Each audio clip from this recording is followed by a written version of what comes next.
भीष्म अपने युग के प्रभावी महापुरुष थे। 5 पीढ़ियों पर उनका प्रभाव रहा है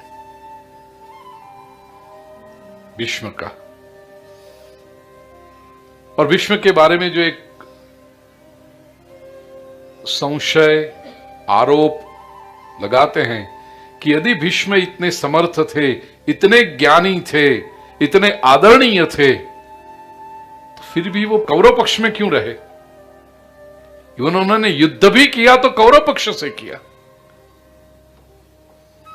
क्या वो पांडव पक्ष में नहीं आ सकते थे?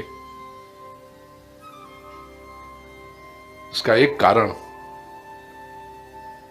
तो कई बार मैंने कहा है कि भीष्म कॉन्स्टिट्यूशनलिस्ट थे, बंधारणनिष्ठ थे, वचन प्रेमी थे। उन्होंने दाश राजा को, जब उनकी, अब ये महाभारत ऐसा है ना कि एक प्रसंग कहो तो उसमें दूसरा आ ही जाता है, लेकिन ये कथा आपको पता है इसलिए। शंतनु का विवाह मत्स्यगंधा के साथ कराते समय उस मत्स्य कन्या के पिता को वचन दिया था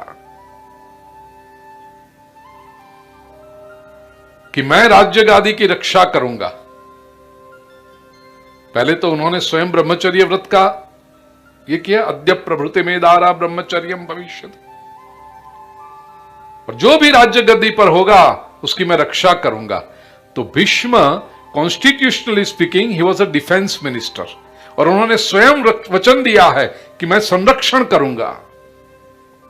और इस समय यदि राज्य गद्दी पर धृतराष्ट्र है तो उनकी रक्षा करना उस वचन से भीष्म बंधे। वो अपना वचन कभी नहीं तोड़ेंगे। दूसरी बात, चिंतन करने पर पता चलता है, भीष्म के चारित्र को, भीष्म के पूरे कैरेक्टर को समझने पर पता चलता है। यदि आप भीष्म की दृष्टि से देखो तो हमारी भूल क्या होती है कि हम सब चरित्रों को अपनी दृष्टि से देखते हैं, और अपनी दृष्टि कितनी मर्यादित होती है। कहां भीष्म की प्रतिभा और कहां हमारी प्रतिभा।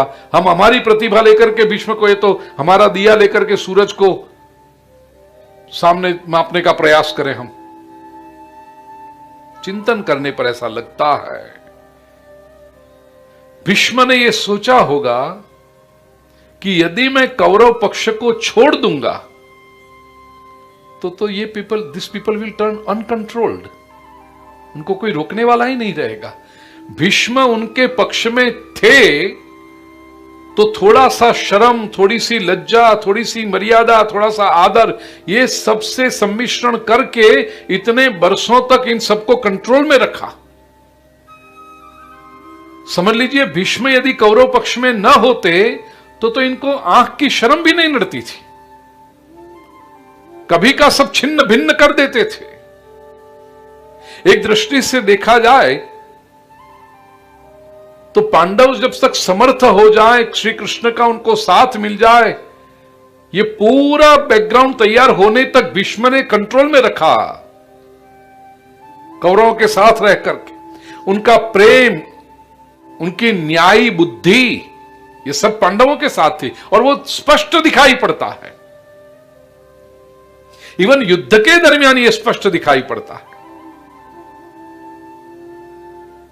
कि भीष्म जो आक्रामक होकर के युद्ध करना चाहिए वो नहीं कर पाते, नहीं कर सकते थे।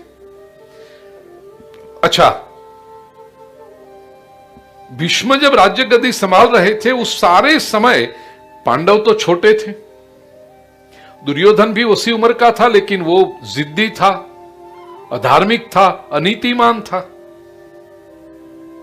यदि भीष्म जैसा पेपर वेट उसके ऊपर न रहता तो पूरी अर्थव्यवस्था हस्तिनापुर की, एक साम्राज्य की, समाज व्यवस्था, न्याय व्यवस्था,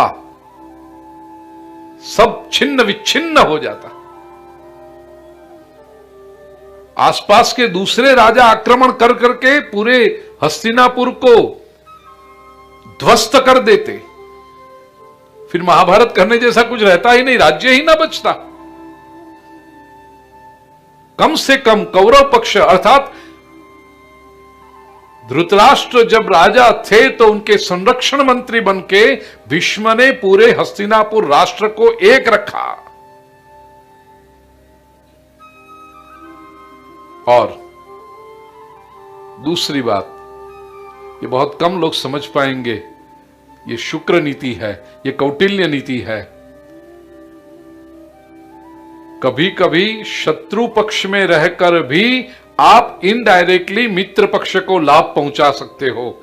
भीष्म दुर्योधन के साथ में, कौरवों के साथ में रहकर भी पांडवों को लाभ पहुंचाते रहे। वो यदि कौरव पक्ष में ना होते तो नहीं पहुंचा सकते थे। ये भीष्म की दीर्घ दृष्टि थी।